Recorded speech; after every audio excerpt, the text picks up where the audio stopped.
ខ្ញុំទទួលបានវគ្គប្រវត្តិពីគម្រោងរបស់អលឬក៏គម្រោងរបស់ Hyper បច្ចេកទេសដាំបន្លែនេះក៏បានរៀនតទៅទៅនឹងការធ្វើជីកំប៉ុស្តគោកំប៉ុស្តទឹកធ្វើឲ្យខ្ញុំនឹងមានសមត្ថភាពក្នុងការដាំមានសមត្ថភាពក្នុងការរកប្រាក់ចំណូលសម្រាប់គ្រួសារ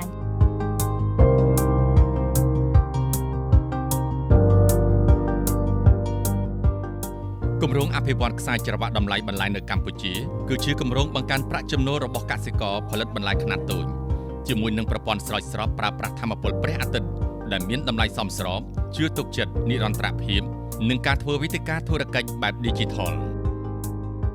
គម្រោងនេះមានរយៈពេល4ឆ្នាំគិតចាប់ពីខែកញ្ញាឆ្នាំ2023ដល់ខែមិថុនាឆ្នាំ2027ហើយបាននឹងកំពុងអនុវត្តនៅខេត្តចំនួន2គឺកំពង់ឆ្នាំងនិងខេត្តកំពង់ស្ពឺគម្រោងអភិវឌ្ឍខ្សែច្រវាក់តម្លៃបន្លែនៅកម្ពុជាមានគោលបំណង4ទី1ការលើកកម្ពស់សង្គមនិងការទុកចិត្តគ្នានៅក្នុងសហគមន៍ទី2បង្កើនប្រាក់ចំណូលកសិករផលិតបន្លែខ្នាតតូចទី3ធ្វើយ៉ាងណាផ្ដល់នូវបច្ចេកទេសកសិកម្មវៃឆ្លាតទៅដល់កសិករជាមួយនឹងប្រព័ន្ធស្រោចស្រពប្រើប្រាស់ថាមពលព្រះអាទិត្យទី4ពង្រឹងប្រព័ន្ធទីផ្សារប្រកបដោយនិរន្តរភាពក្នុងការចែកចាយផលិតផលបន្លែទៅកាន់ទីផ្សារដើម្បីអនុវត្តគម្រោងអភិវឌ្ឍខ្សែច្រវាក់តម្លៃបន្លែនៅកម្ពុជាឲ្យទទួលបានជោគជ័យអង្គការក្តីសង្ឃឹមលូតារ៉ានកម្ពុជាបានអនុវត្តនៅកិច្ចការសំខាន់មួយចំនួនដូចជាទី1គឺយើងបានកសាងនៅសមត្ថភាពទាក់ទងជាមួយនឹងការដឹកនាំនិងគ្រប់គ្រងសហគមន៍កសិកម្មនិងសមាជិកទី2គឺការរៀបចំជាផែនការអាជីវកម្មផលិតបន្លែនិងការចងក្រងក្រុមផលិតបន្លែក៏ដូចជា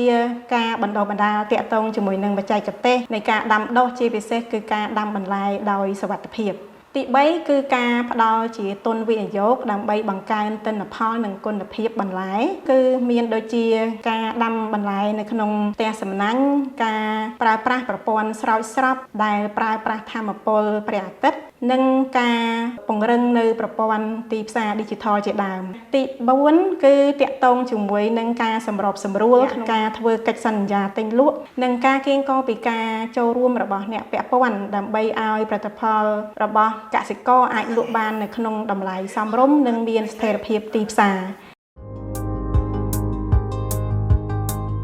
យើងបានទទួលទុនពីខាងគម្រោង 60% សម្រាប់មកធ្វើតាក់ទងទៅនឹងផ្ទះសំណាញ់17ខ្នងសូឡាមួយផ្ទាំងហើយនឹងគោយន្តវែកដីគម្រោងបរៀនពីដាំបន្លែលក្ខណៈហ្គែប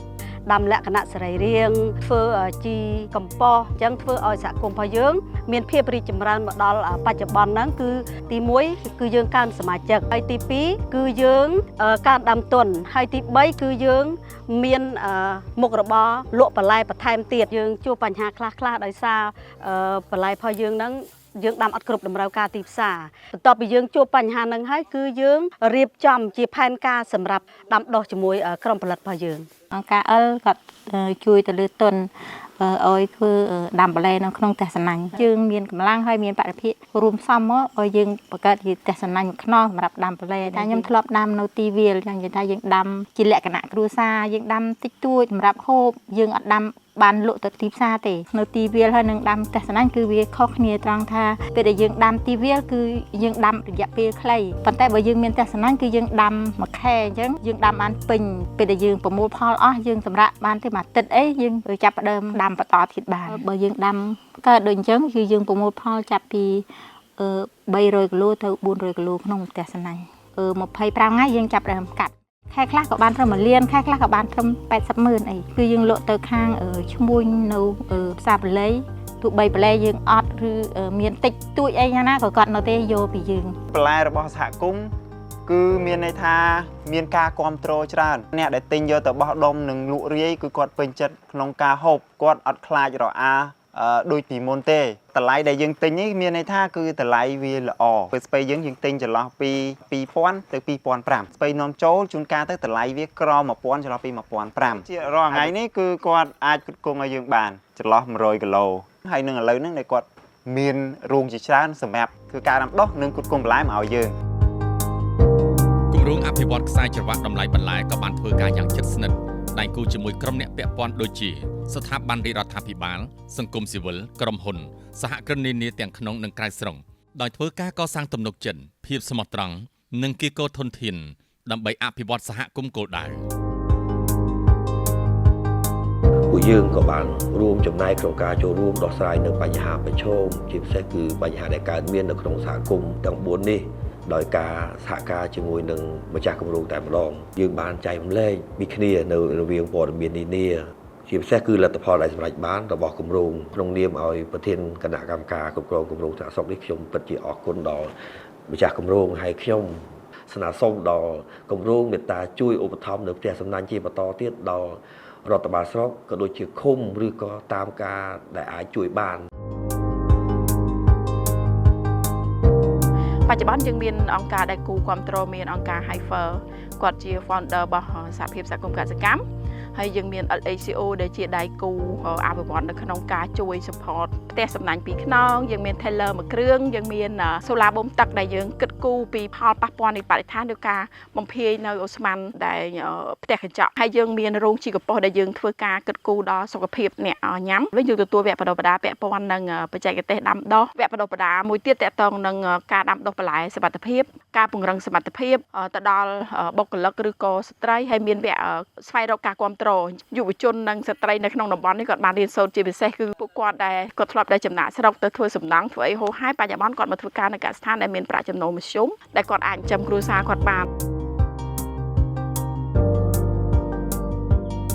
ឥឡូវយើងធ្វើបានតិចតួចដោយសារវាពាក់ព័ន្ធនឹងយើងទៅតែដំណើរការដែរបើយើងផ្គត់ផ្គង់ទៅទីផ្សារយើងមានទីផ្សារ3នៅភ្នំពេញអញ្ចឹងមាន KOC មាន Granat និងផ្សារ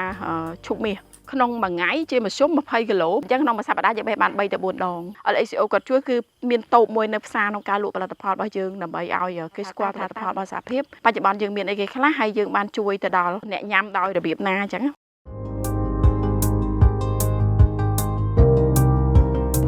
ទីកសិកម្មគឺបានជួយការគ្រប់គ្រងគ្រប់កលៈទេសៈទាំងអស់អ្វីដែលតម្រូវការរបស់សហគមន៍តម្រូវការរបស់ដៃគូអភិវឌ្ឍដូចជា LACO ដែលបានអនុវត្តគម្រោងនៅក្នុងខេត្តកំពង់ឆ្នាំងអញ្ចឹងមន្ទីរត្រូវការសហការជាមួយនឹងបុគ្គលិកគម្រោងដើម្បីដោះស្រាយបញ្ហាដើម្បីឲ្យគម្រោងយើងបានដំណើរការល្អមន្ទីរកសិកម្មក៏បានបង្កើតផ្សារសហគមន៍មួយនៅទីរួមខេត្តកំពង់ឆ្នាំងដែរគឺយើងបើកទលាយដើម្បីឲ្យសហគមន៍ដែលផលិតបន្លែបានយើងយកមកលក់នៅទីផ្សារនៅទីរួមខេត្តកំពង់ឆ្នាំងដើម្បីឲ្យកសិករដំណើរការក្នុងការដាំដុះល្អនិងមានទិន្នផលខ្ពស់ខាងគម្រោងក៏មានបង្រៀនកសិករអំពីរបៀបនៃការសាងសង់ផ្ទះសំណាញ់និងការផលិតជីកំប៉ុស្តក៏ដូចជាជាមួយនឹងប្រព័ន្ធស្រោចស្រពប្រើប្រាស់ថាមពលព្រះអាទិត្យ